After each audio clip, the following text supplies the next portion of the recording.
được này.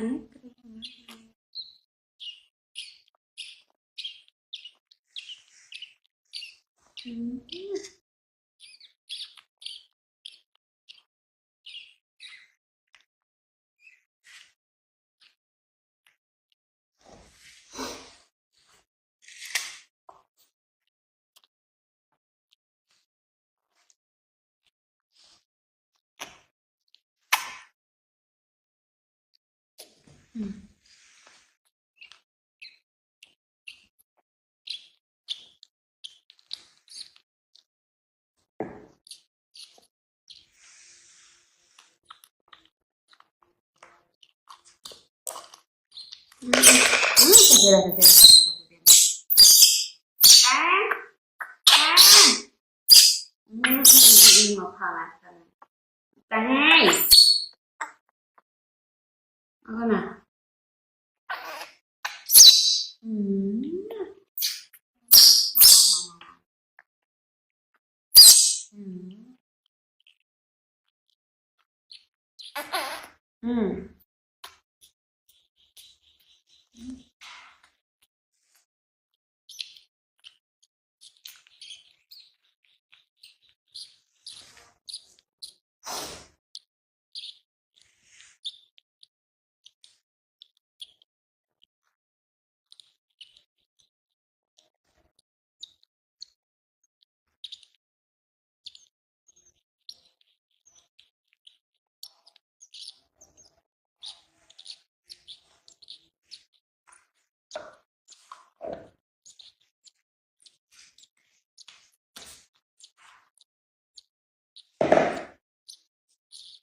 sao mới giỏi đi ca không ai như vậy.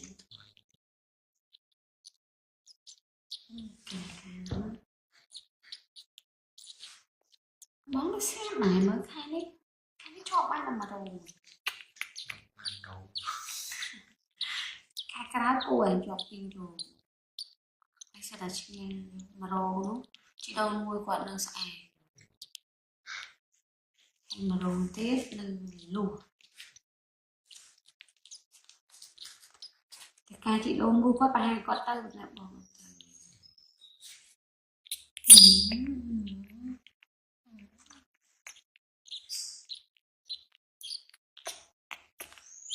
bây giờ này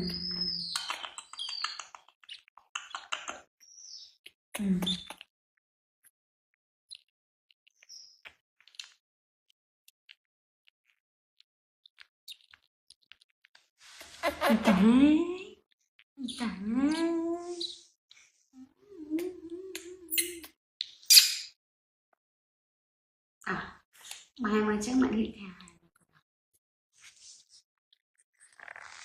anh còn mai mà xuống vườn bác sĩ theo hỏi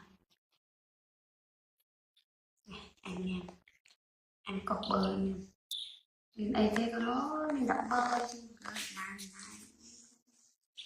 đăng tên sợ anh chị trùng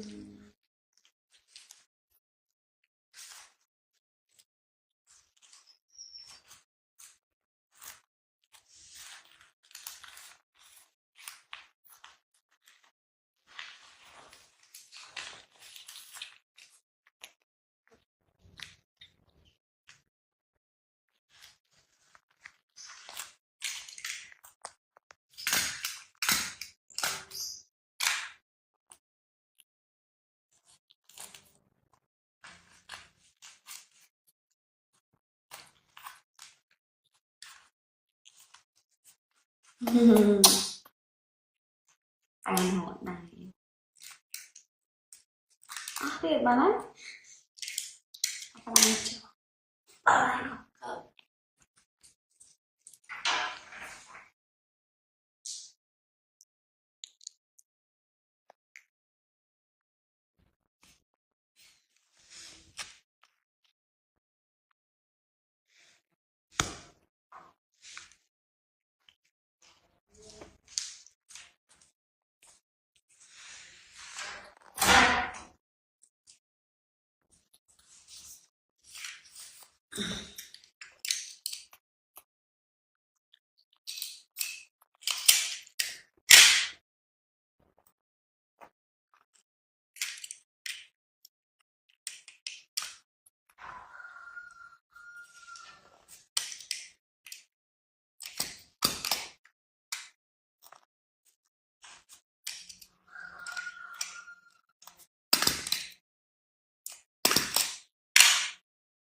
Đấy.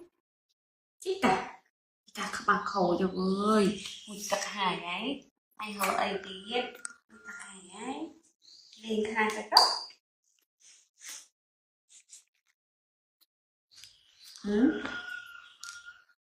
Chụp mình ấy á. Thì ngưỡng khôi ngọ ai tin là tôi sắp cho tới. Cầu bạc kìa. Khói này. Nè. Đi ta hai. Anh ăn cái bạc khâu đây. Mà. Một luôn á. Luôn.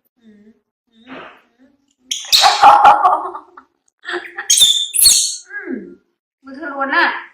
Luôn nhầm nè. Luôn nhầm nè. Cái máu này là máu này. Cái bạc khâu thì cái bạc khâu chị chạy. Chạy cái bạc khơi. Anh này cái bạc khâu luôn ô luôn. Lúc ơi luôn. Nó cái bạc khâu ấy. Anh ăn cái. Hả? Anh ăn cái khô đúng mày. Ôi tận nước có ba cái mưa mũ ở trong ba này. Hả? Hả đi chạy. Nè.